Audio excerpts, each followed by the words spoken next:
Hey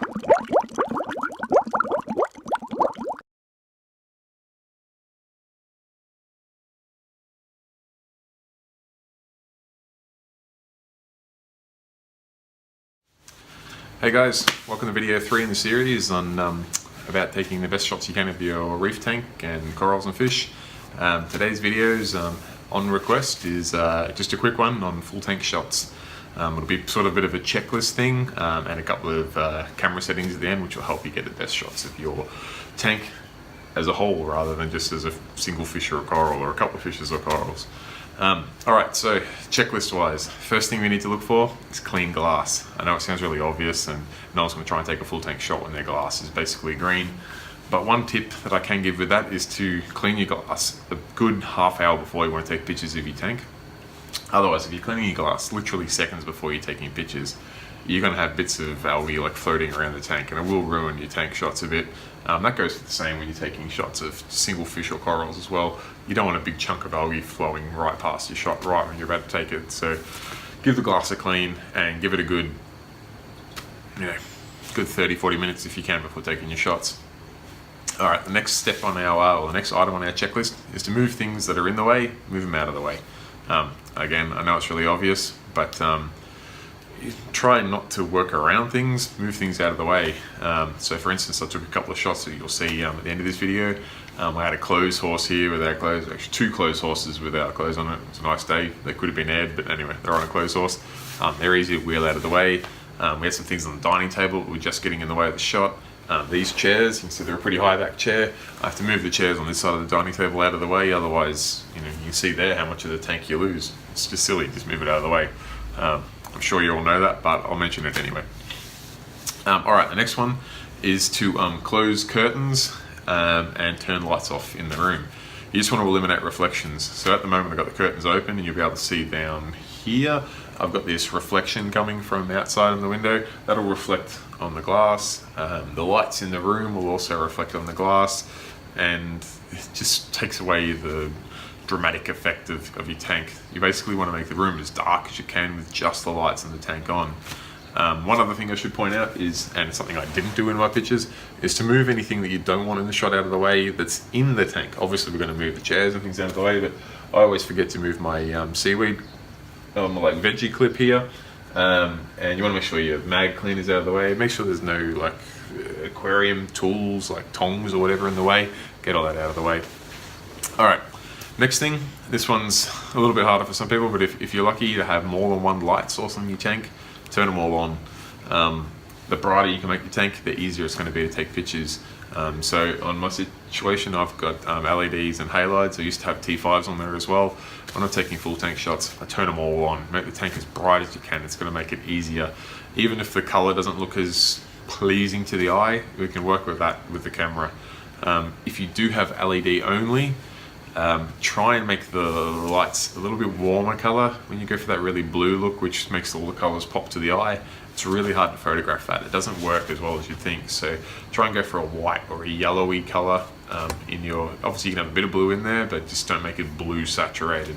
You can see on the phone camera here, the tank to the eye is still fairly neutral. It's probably at around 17,000 Kelvin color. Yet on the iPhone it comes out totally blue. That's because it's just the LEDs on at the moment. So even some of the higher end cameras will struggle with just like blue and UV LEDs. So try and add a bit of white or yellow to it. Alright, next one, another fairly obvious one, which is to use a tripod if you can. Obviously when we're taking pictures of individual fish or corals, and I mentioned in the video 2 or video 1 that we want to keep as parallel to the subject as we can, so you're sort of moving with it. I don't really use a tripod when I'm taking single pictures of fish or corals. Some maybe if a coral is staying still, but on full tank shots I always do. Obviously your tank's not moving anywhere, so you can get into the position you want to be and just leave it there. Alright, the last of these things I'll talk about today is the actual camera settings itself. So it's probably the most important thing, I guess, so I'll leave the best to last. The first thing I play with that is fairly drastically different to when I'm taking a single feature of a fish or a coral is the aperture level. When we're taking pictures of corals or fish, we sort of want to go to a lower f number, so like an f2.8 or an f3.5. It makes whatever we're taking the picture of the subject in focus and everything else blurs. It gives it a good dramatic look and really makes it stand out. When you're taking a full tank shot, that doesn't work so well, because you don't want to have just like the point closest to the camera in focus and everything else blurred. You want everything to be in focus. So you have to raise that aperture number up. I try to shoot around f6, f7, somewhere around there. It will keep most of the picture in focus. Obviously, the higher that aperture number goes, the darker the image is going to be. Thankfully, the next setting that I play with when I'm taking a full tank shot, the shutter speed, I find I can slow the camera right down when I'm taking a full tank shot. Probably because I'm a bit further away from the tank and the fish therefore don't appear to be moving as fast. So whereas when I'm taking a picture of a fish or a coral, I'll normally shoot around 1/120th of a second, maybe even 1/160th of a second. When I'm doing a full tank shot, I'll bring that back to like 1/60th or even 1/80th of a second. A lot slower. It may mean that some of the pictures you take, you'll get a little bit of fish blur in, and obviously those pictures are wasted, but with digital cameras so far away, you'll find that you'll get a shot with the right light and you won't get any blurriness in it, even at those slower settings when taking full tank shots, which helps compensate against that aperture when you raise it up. Thankfully, that means you won't have to raise your ISO to keep the image brighter, which is good because, as we mentioned in the last video, the higher your ISO, the lower quality the picture. So by bringing your shutter speed down to compensate for the higher aperture, your ISO can stay around that 100, 200, or even as high as 400 mark without losing too much quality. That's all I got today. Thanks for the suggestion on the full tank shot video. I think the next one we'll do is probably a top-down video, and then probably follow that, we'll look into a post-processing one. But if you have any other suggestions, let me know. Thanks. Alright, step 9 is to take the pictures. So these are the settings I've used here. Shutter speed is 1/100th of a second. Aperture is f7.1, which is to keep everything in focus. And then I went with an ISO of 320 to keep the brightness level I wanted. The first shot we've got here is a straight-on full tank shot. Using those exact settings, I've made the room as dark as I can to make the colours in the tank stand out. Post-processing wise, we'll talk about that in another video, but I just added a little bit of colour via auto white balance settings and the Kelvin temperature of the picture.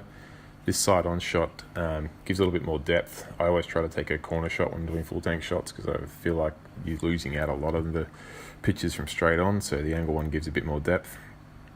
And then these last couple of shots are just using a bit of a novelty lens I've got, which is an ultra-wide angled fisheye lens, which does some cool things to make the Dallas look even bigger than it really is. And this last one, yeah, just a little bit further out, so you can get... The picture was taken literally from about 2 centimeters in front of the tank, and it's that wide of a zoom that you get a shot like that. Fun to play with. Thanks guys, bye.